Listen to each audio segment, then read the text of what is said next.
Hey everyone, Crapgamer here with Crapgamer Reviews, back doing another video. Thank you guys for taking the time out to check it out. Like, share, subscribe, all that kind of good stuff. Much appreciated. So anyway, I wanted to do this video because I thought it was a very interesting trend, and that trend is the fact that PlayStation is taking up a large majority of games in terms of sales. Now, in this particular instance, we're using a small sample size, which is just the UK, which is giving their exact numbers for physical box charts only. Now, this is also something we can look at a little bit with NPD, as we see games that tend to come to Game Pass do a little bit less in terms of the big AAA games. Okay, a good example for this is Gears of War 5 would be a big AAA game.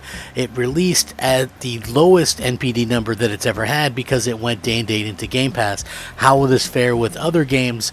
We don't really know. We do know that there are some smaller games that obviously are going to do better when it comes to Game Pass because it gets a little bit of exposure and recognition. But what this is specifically talking about is Resident Evil Village is now the third biggest PlayStation 5 launch so far in the UK according to the box charts, and I think it's very interesting. So I'm going to give you guys the information, give my take on it, and hopefully you guys have a take as well.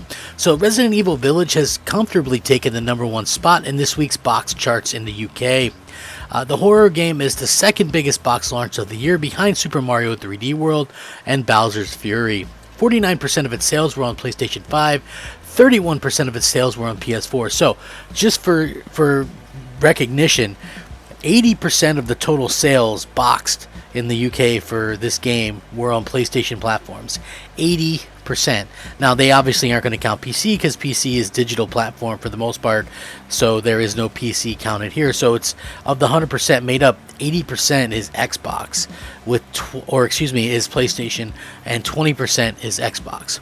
It's the third biggest PlayStation 5 game launch since behind Spider-Man, Miles Morales, and Assassin's Creed Valhalla, which were released in November of last year. In fact, Week 1 sales alone has made it the 7th biggest PlayStation 5 game so far, behind Spider-Man Miles Morales, Assassin's Creed Valhalla, Call of Duty Black Ops Cold War, Demon's Souls, Watch Dogs Legions, and Sackboy: A Big Adventure. It's the second biggest Week 1 for a boxed Xbox Series game too.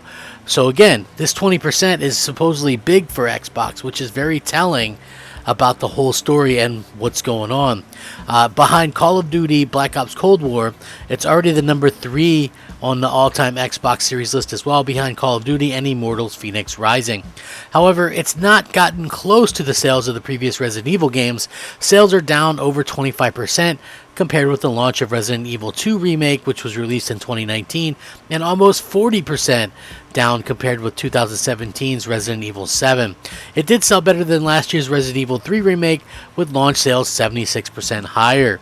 Now, of course, this is just physical sales, and digital accelerated significantly over the past 18 months. Obviously, when you think of things like the pandemic, what's going on, a lot of people are buying digitally, and I'm not discounting that fact at all. We're going to delve into maybe why this is a big problem for Microsoft and possibly for Game Pass a little bit later, but that is a staggering difference in numbers, especially when you consider that the PS5 itself, which is in limited supply, is outselling every Xbox version. So, considering the game's popularity on Steam, it is likely that the game will have achieved strong results once the digital data comes in later this week. Now, the launch of Resident Evil Village means that last week's #1, the new Pokemon Snap game, tumbles to #2 after a 63% drop in sales week on week, and last week's #2 game, Returnal, falls to #15 after an 84% drop in sales. Ouch, City. Population Returnal. FIFA 21 is at #3 as the soccer game rises 3 places after some pricing activity boosted sales by 79%. The Nintendo Switch continues its dominance of the physical charts with 6 games in the top 10.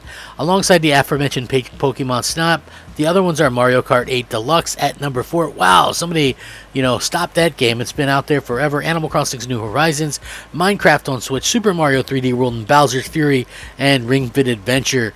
Nintendo also released a new version of the Switch, a blue light version, last week. So yeah, very interesting to see this top 10 list is mostly dominated by Nintendo. Now, what I wanted to talk about a little bit was the fact that, this is a game that a lot of people maybe holding off, thinking, well, I'll just wait till it comes to Game Pass or whatever. And is that a problem in the long term for Game Pass? Is that a problem in long term for Microsoft?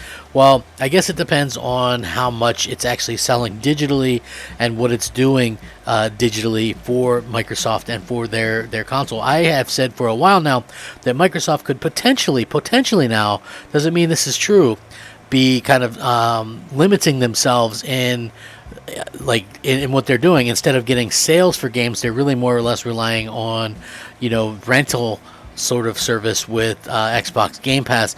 And we're seeing some staggering numbers when it comes between what Xbox is doing and what Sony is doing in percentage wise. So 80% of these games were sold on PlayStation platforms.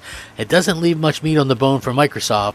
And this is more of a trend than just something that's an aberration or something. Like looking back to January of 2021, UK sales charts, Hitman 3 physical sales exceed Hitman 2, 49% of sales on PS5. Hitman 3 shattered series records in the digital sphere, and it also topped the UK sales charts, which track physical units only. In terms of boxed copies, the IO Interactive sequel outpaced its predecessors by 17%, and 49% of all sales were on PlayStation 5. Meanwhile, the PlayStation 4 edition accounted for 25%. So basically, you're looking at 75% of the total sales for Hitman 3 were on PlayStation platforms. And then you have the remaining 25% was the Xbox, sort of to kind of pick up the pieces there. Very interesting to say the least that actually happens how it did. There was also a fresh supply of PS5s that hit the retail chain that week that Hitman actually launched. But we are seeing a huge difference here in kind of what's going on with these things. And again, you're starting to see it's always between 70 and 80% in favor of the PlayStation platform in terms of these sales, and I find it to be very telling. Now, is it the end all be all? I don't think that at all, but I do think that a lot of people on the Xbox side, thanks to Game Pass, really will decide to wait on a game either to come to Game Pass or wait for it to drop in price, which, listen, this isn't even a $70 game. It's, a $50 game or whatever, or $59.99. And, you look on the PlayStation side and people just seem to want to buy games over there. And the Xbox side, it's been a big problem since the Xbox One days that people just aren't buying games on the platform. And that's a little bit unfortunate. I mean, even when you look at a game like Gears of War 5, it did its worst ever debut in the NPD. I think it entered at number 7 and dropped out of the top 20 completely within the first month. And we never got an update. And again, I mean, that's big thanks to Game Pass, which, yeah, they had 3 million quote-unquote players that first week at launch, but did they actually succeed as a game? Did it actually do what they thought it would do? And I think that's going to be the problem going forward. I really do hope that, this sort of gets sorted out, because I don't want, what this could potentially lead to, and a lot of people may be afraid to talk about it, is a situation where you start seeing more and more third-party exclusives for the PlayStation 5, because developers want their game to actually sell, and they don't want to do a thing where they put it in Game Pass right away or anything like that. So, that's going to be something to kind of pay attention to in the future. Now, it could just be all nothing, and it just could be the fact that PlayStation has huge advantage where it comes to, actual consoles on the street, especially when it comes to the PS4. But what we're seeing here is the PS5, which is completely supply constrained, still going out there and doing these amazing things, despite the fact that, honestly, it's so surprising that we're actually seeing any of these consoles, given that they're always sold out and the scalpers are trying to resell them and things like that. So yeah, I do find that to be very interesting, and I will, of course, link these articles in the description so you can check it out.